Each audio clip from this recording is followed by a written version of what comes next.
अस्सलामु अलैकुम वरहमतुल्लाहि वबरकातुहू।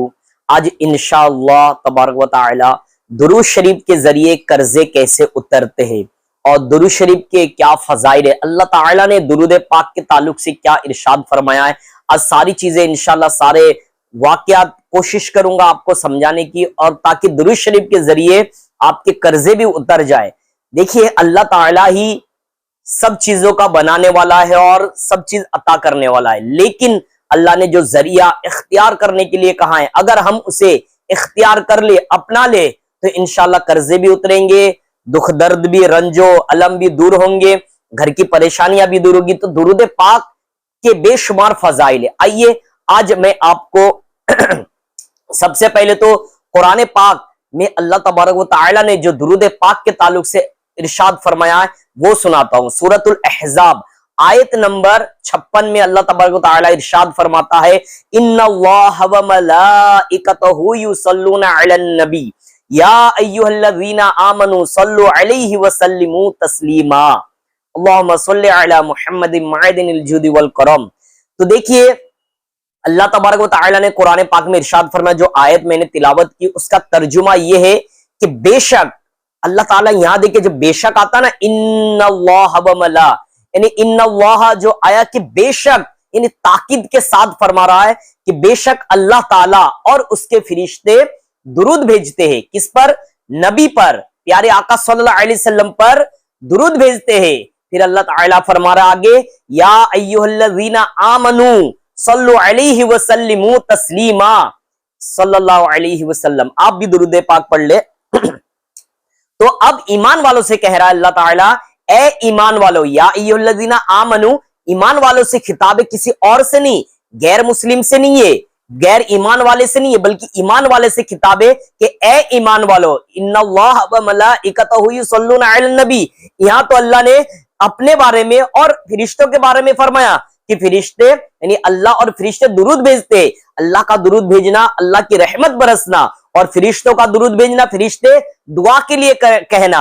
इसी तरह हम जो दुरूद पाक पढ़ते हैं तो हम भी दुआ करते हैं अल्लाह से कि अल्लाह अपने महबूब पर रहमत नाजिल फरमा। लेकिन ये हम दुरूद पाक तो पढ़ते, आइए पहले इसका तर्जुमा सुन ले कि अल्लाह ने या अय्युहल्लज़ीना आमनू सल्लु अलैहि व सल्लिमू तस्लीमा, कि ए ईमान वालों, ए मुसलमानों, तुम भी खूब दुरूद व सलाम भेजो मोहम्मद सल्लल्लाहु अलैहि वसल्लम पर। तो देखिए यहां अल्लाह ताला खुद तरगीब दिला रहा है। और देखिए दुरूद शरीफ की अहमियत देखिए। लेकिन हम दुरूद पढ़े तो हुजूर सल्लल्लाहु अलैहि वसल्लम ने फरमाया कि जिसने एक बार दुरूद शरीफ पढ़ा उस पर 10 रहमतें, जिसने 10 बार पढ़ा उस पर 100 रहमतें, और जिसने 100 बार दुरूद पाक पढ़ा उसके दोनों आंखों के दरमियान लिख देता है कि ये बंदा निफाक और जहन्नम के आग से बरी है। तो दुरूद पाक के इतने फजाइल है कि दुरूद पाक हम पढ़े, दुआ अल्लाह से करे अल्लाह अपने महबूब पर रहमत नाजिल फरमा, लेकिन हम पर ही दुरूद पाक की बरकत जाहिर हो। और प्यारे भाइयों, क्यों ना हो, क्योंकि देखिए दुरूद पाक की कितनी अहमियत है। देखिए इस चीज को जानने की कोशिश कीजिए, दुरूद पाक की अहमियत क्या है।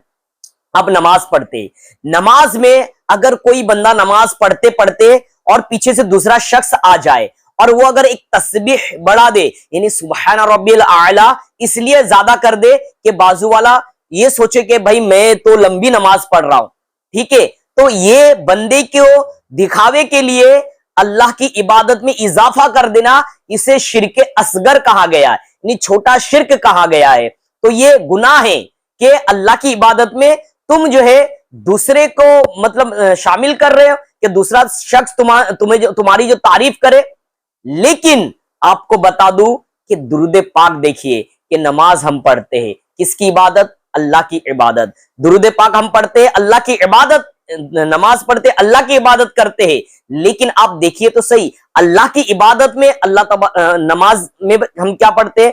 अल्लाहुम्मा सल्लि अला मुहम्मदिन व अला आलि मुहम्मदिन कमा सल्लैता अला इब्राहीम व अला आलि इब्राहीम इन्नका हमीदुम मजीद। इसी तरह आगे और भी है। तो दुरूद इब्राहिम पढ़ते हैं। अगर कोई दुरूद इब्राहिम ना पढ़े तो नमाज नामुकम्मल है, यानी नमाज को पूरे अच्छे अंदाज में अगर पढ़नी है तो दुरूद इब्राहिम पढ़ना जरूरी, यानी मोहम्मद सल्लल्लाहु अलैहि वसल्लम पर भी दुरूद पढ़ना है, उनके आल पर भी दुरूद पढ़ना है। तो क्यों? तो दुरूद पाक की अहमियत देखिए। अगर दुरूद पाक की अहमियत ना होती तो नमाज में भी दुरूद पाक पढ़ते। तो नमाज अल्लाह की इबादत है, यहां किसी बंदे की यानी खुश करने के लिए अगर हम नमाज में एक तस्बीह बढ़ा दे तो वो रियाकारी हो जाए, शिर्क असगर हो जाए। लेकिन यहां दुरूद पाक की अहमियत देख के कि अल्लाह की इबादत हम कर रहे, लेकिन अल्लाह ताला अपने महबूब को नहीं बोला कि प्यारे आका सल्लल्लाहु अलैहि वसल्लम पर दुरूद पाक जो पढ़ने का हमें हुक्म हो गया कि हम जो है दुरूद पाक नमाज में पढ़े, तब जाके हमारी नमाज मुकम्मल है। नहीं तो अगर कोई दुरूद पाक ना भी पढ़े, दुरूद पाक ना भी पढ़े, क्या नमाज हो जाएगी? ये आपसे सवाल है। तो देखिए कि नमाज में दुरूद पाक भी पढ़ी जा रही है जो अल्लाह की इबादत है। तो अल्लाह अपने महबूब से कितनी मोहब्बत फरमाता है। आइए अब आपको उस वाकये की तरफ ले जाता हूं जिसके जरिए आप कर्जे से छुटकारा हासिल कर सकते हैं। और इस वाकये को आप सुनेंगे तो आपके दिल में भी दुरूद पाक पढ़ने के जो जज्बे आएंगे। आइए वो वाकया क्या है कि एक शख्स था जो बहुत ज्यादा कर्ज में मुब्तला था, बहुत ज्यादा परेशान हाल था, दुख दर्द में था, अलम और रंज और अलम में था। लेकिन क्या करता, कर्जे में था, अल्लाह से दुआ करता था। एक दिन क्या होता है, जिससे इसने कर्जा लिया था उसका दोस्त यानी वो आया और काफी दिन से मांगता था। आज भी आया, वक्त जो मुतय्यन हुआ था कि फला दिन आ जाना, तो ये शख्स आया और कहता है भाई मेरा कर्जा दे दे, जो मैंने तुझे पैसा दिया था 3000 दिनार दिया था, वो 3000 दिनार मुझे दे दे, लौटा दे। तो वो शख्स कहता है मैं कारोबार में नुकसान खा गया, मेरा जो है माल दौलत मेरे पास बिल्कुल नहीं है और मैं एकदम कंगाल हो गया, तो मैं आपको नहीं लौटा सकता। लेकिन वो शख्स जो जिसने कर्जा दिया था बोले भाई अब तू अदालत चल, ठीक है, और जाकर जो है वहीं पे फैसला होगा, क्योंकि काफी दिन हो गया है तू मेरा कर्जा दे ही नहीं रहा है। तो ये बंदा क्या करता, गरीब था, परेशान था, रंज अलम में था, दुख दर्द में था। गया बंदा, अदालत गया। उस दौर में जैसे अदालत लगाए जाते काजी साहब रहते थे, इस दौर की तरह नहीं, उस दौर में भी काजी साहब थे। इस्लामिक जो तौर तरीका था फैसला करने का। तो काजी साहब के पास ये बंदा, दोनों बंदे गए। तो काजी साहब ने कहा कि तुम्हें जो है 1 महीने का वक्त दिया जा रहा है। यानी इसने कहा कि मेरे पास बिल्कुल दौलत है ही नहीं, मालो दौलत बिल्कुल नहीं, मैं तो नुकसान खा गया, मेरे पास है ही नहीं। तो कहा कि ठीक है तुम्हें 30 दिन का जो है वक्त दिया जाता, अगर 30 दिन के अंदर अगर कर्जा तुम नहीं लौटाते हो तो मैं तुम्हें जो फिर सजा दी जाएगी, तुम्हारा फैसला सुनाया जाएगा। अब ये दोनों चले गए, जज साहब ने कह दिया कि 30 दिन के अंदर। लेकिन 3000 दिनार ये लाए कहां से? 3000 दिनार बहुत ज्यादा रकम है, लाए कहां से? ये परेशान हाल था, लेकिन दुरूद शरीफ पढ़ना शुरू कर दिया। दुरूद शरीफ पढ़ते पढ़ते 1 दिन गुजरा, 2 दिन गुजरा, 10 दिन गुजरा, 20 दिन, 20 दिन, 30 दिन के करीब जैसी गुजरा, जिसे 30 दिन के करीब आए, यानी 27वें दिन जब 27वीं शब हुई यानी रात हुई, तो रात को एक ख्वाब इसने सुना। क्या सुनता ख्वाब में? कि तुम्हारा कर्जा अदा हो जाएगा, घबराओ मत। अब ये जब सुबह में बेदार हुआ, खुश हो गया, थोड़ी खुशी हुई कि कर्जा अदा हो जाएगा, कर दिया जाएगा, घबराओ मत। अब ये लेकिन फिर भी दुरूद शरीफ जारी रहा कि ख्वाब तो देखा मैंने, लेकिन जरिया क्या, कुछ तो समझ में आ नहीं रहा है कि कहां से जो है कर्जा अदा हो। फिर उसी सोचते सोचते दूसरी रात यानी 28वीं शब को भी ये सो गया। फिर 28 शब जब सोया तो इसकी सोई हुई अंगड़ाई जाग उठी, बल्कि इसकी किस्मत जाग उठी कि वो सोया तो था लेकिन इसकी किस्मत ऐसी जागी कि प्यारे आका सल्लल्लाहु अलैहि वसल्लम का दीदार कर रहा। फिर प्यारे आका सल्लल्लाहु अलैहि वसल्लम अपने दीदार से मुशर्रफ किया। फिर वो बंदा जो खुश हो गया, और प्यारे आका सल्लल्लाहु अलैहि वसल्लम फरमाते हैं कि तुम घबराओ मत, तुम्हारा कर्जा जो है अदा कर दिया जाएगा। कल तुम जो चले जाना अली बिन ईसा के पास, वजीर अली बिन ईसा के पास चले जाना, और जाकर जो है उनसे कह देना, वो कर्जा तुम्हारा चुका देगा। उनसे मांग लेना दिनार कि मैं कर्जदार हूं। अब ये आंख खुली, ये खुश हो गया कि प्यारे आका सल्लल्लाहु अलैहि वसल्लम का दीदार हुआ, ये तो खुशकिस्मती है।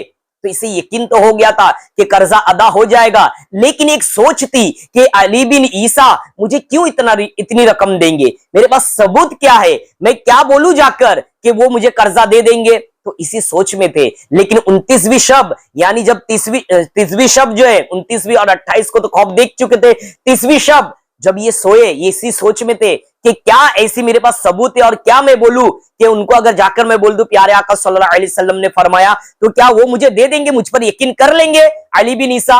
तो उसके बाद प्यारे आका सल्लल्लाहु अलैहि वसल्लम फिर ख्वाब में तशरीफ लाते, बोले घबराओ मत। तो ये कहते, या रसूलुल्लाह सल्लल्लाहु अलैहि वसल्लम, मैं जाऊं तो सही अली बिन ईसा के पास, लेकिन वो मुझ पर भरोसा यकीन कैसे करेंगे। तो हुजूर फरमाते घबराओ मत, उसका भी इंतजाम है। वो दरअसल बात ये है, उससे जाके कह देना अली बिन ईसा कि तुम्हारी एक राज जो अल्लाह जानता है और तुम जानते हो, उसके अलावा कोई नहीं जानता, और वो चीज मुझे मालूम है, वो चीज मुझे मालूम है। तो ये चीज जब बोलोगे तो वो तुम्हें दे देगा, लेकिन वो चीज है ही क्या। तो हुजूर फरमाते हैं कि अली बिन सल्लल्लाहु अलैहि वसल्लम अली बिन ईसा से जाके कह देना कि तुम रोजाना 5000 बार फजर की नमाज के बाद दुरूद शरीफ पढ़ते हो, और तुम जो है कल ये दुरूद शरीफ पढ़ना भूल गए थे, कल तुम ये दुरूद शरीफ पढ़ना भूल गए थे कि रोजाना 5000 बार जब तक आप फजर की नमाज के बाद दुरूद शरीफ नहीं पढ़ते, किसी से कलाम नहीं करते, किसी से बात नहीं करते, ना खाना पीना कुछ नहीं, पहले दुरूद शरीफ पढ़ते, और वो आप एक दिन पढ़ना भूल गए थे। ये जाकर कह देना, वो आप पर यकीन कर लेगा। अब ये शख्स जो कर्जदार था खुश हो गया। जब सुबह उठता है, उठकर जो ये जाता है दरबार में, फिर उसके बाद जाकर अली बिन ईसा के जो खुद्दाम थे, खादिम थे, उनसे कहा कि जाओ जाकर कहो कि फला शख्स आया है और आपसे आपके लिए पैगाम लाया है। तो अली बिन ईसा के पास उनके दरबारी गए और कहा कि एक शख्स आया है और उसने कहा आपके लिए पैगाम है। तो अली बिन ईसा ने कहा क्या पैगाम है और किसका पैगाम है, उनसे पूछो। तो इन्होंने कहा कि मैंने हुजूर सल्लल्लाहु अलैहि वसल्लम का पैगाम अली बिन ईसा के पास लाया हूं। तो उस दौर में जो होते थे सब आशिक रसूल होते थे, जो वजीर होते थे नेक होते थे, जो बादशाह होते थे नेक सिफत होते थे, जो काजी होते थे वो भी नेक सिफत होते थे। आज की तरह नहीं कि रिश्वतों में काम चल रहा है, इल्ला माशाल्लाह कुछ लोग बचे हुए भी है। आज के दौर में ये नहीं कि रिश्वत और इधर उधर सब चल रही, पहचान टच इसके उसके, वो नहीं। उस दौर में ईमानदार हुआ करते थे, आका करीम सल्लल्लाहु अलैहि वसल्लम से मोहब्बत करने वाले भी होते थे। तो देखिए अली बिन ईसा को कहते कि हुजूर सल्लल्लाहु अलैहि वसल्लम का पैगाम लाया, फौरन बुलाया गया कि बुलाया जाए। अब ये शख्स जाता है, कहता है कि हुजूर सल्लल्लाहु अलैहि वसल्लम मेरे ख्वाब में तशरीफ लाए और उन्होंने कहा कि आप जो है, पूरा वाकया बताया कि आप मुझे 3000 दिनार दे दीजिए। तो बोले मैं आप पर कैसे भरोसा कर लूं, कुछ यकीन कैसे कर लूं कि आप यूं ही कह रहे हैं। तो बोले दरअसल बात यह है कि रोजाना आप फजर की नमाज के बाद 5000 बार दुरूद शरीफ पढ़ते और कल पढ़ना आप भूल गए थे, और ये चीज आप जानते, आपका रब जानता है, हमारा रब जानता है। और ये चीज मुझे प्यारे आका सल्लल्लाहु अलैहि वसल्लम ख्वाब में आए और आकर नवाज गए।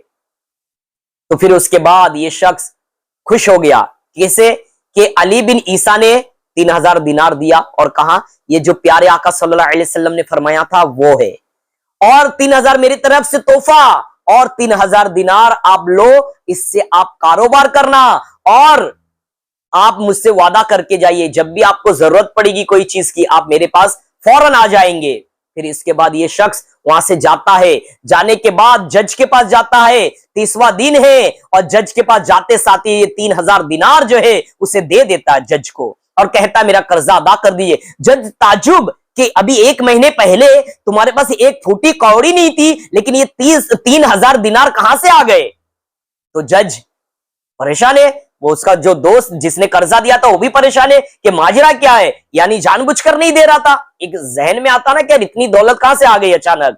तो जज को आखिरकार पूरा वाकया कह दिया। जैसी जज सुनता है, जज भी नेक था, परहेजगार था, जैसी जज सुनता है, काजी साहब जैसे सुनते हैं, बोलते रुक जाओ, ठहर जाओ। फिर ये काजी साहब जाते अपने कमरे में, जाकर 3000 दिनार लाते हैं, और लाने के बाद उस कर्ज उसको देते और कहते इस पैसे से कर्जा अदा कर दो, क्योंकि सारा सवाब क्या अली बिन ईसा ही लेंगे, मुझे भी तो हक है कुछ सवाब कमा लूं।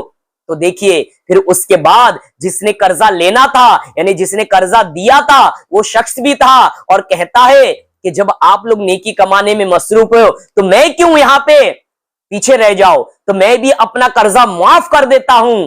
तो इसने भी अपना कर्जा माफ कर दिया। फिर उसके बाद देखिए एक फकीर था, भिखारी था, कंगाल था, उसके पास कोई दौलत नहीं थी, लेकिन आज ये 12,000, ये देखिए कि 3,000 फिर काजी साहब को लौटा रहे थे। काजी साहब ने कहा कि नहीं, मुझे लौटाओ मत, जो हुजूर के नाम से दे दिया, अब उसे दे दिया मैंने, आप रख लो इसे। फिर ये फकीर था लेकिन 12,000 दिनार का मालिक बन गया, यानी एक अमीर शख्स बन गया। तो आपको बोलने का मकसद यही है कि देखिए दुरूद शरीफ की बरकत देखिए, एक कंगाल था, एक गरीब था, एक परेशान हाल था, लेकिन दुरूद शरीफ की बरकत देखिए कि दिल से दुरूद शरीफ पढ़ी गई, जिसकी बरकत से यह हासिल हुआ कि वो बंदा जो है कंगाल से अमीर बन गया। तो आज भी अगर हम अकीदत के साथ, मोहब्बत के साथ अगर हम भी दुरूद शरीफ पढ़ने लग जाए, हम भी जो है अल्लाह की मदद लेने वाले बन जाए, तो यकीनन हमारे भी कर्जे उतर जाएंगे, हमारी भी परेशानियां दूर हो जाएगी, हमारे भी प्रॉब्लम्स जो है वो खत्म हो जाएंगे। हमारे घर में अगर नाचाकिया है वो भी दूर हो जाएगी, अगर कोई परेशानियां है वो भी दूर हो जाएगी। लेकिन सच्ची यकीन और अकीदे के साथ पढ़े तो ना, लेकिन हम मोबाइल में दिन भर लगे रहेंगे, इसको उसको जाकर बताते रहेंगे कि मैं ये परेशानी में हूं, वो परेशानी में मुब्तला हूं, लेकिन हम कोशिश नहीं करते कोई वजीफा कर ले, कुछ अमल कर ले, अल्लाह से मदद मांगे, लेकिन साथ ही साथ नमाज की भी पाबंदी करते रहिए और दुरूद शरीफ पढ़ते रहिए। इंशाअल्लाह आपके भी कर्जे अदा हो जाएंगे, आपके भी परेशानियां दूर हो जाएगी। अगर अच्छा लगे ये वीडियो तो मेरे चैनल को सब्सक्राइब कीजिए और शेयर कीजिए और कमेंट में जरूर बताइए आपको कैसा लगा ये बयान और ये वजीफा कैसा लगा। अल्लाह ताला हमें और आपको अमल करने की तौफीक अता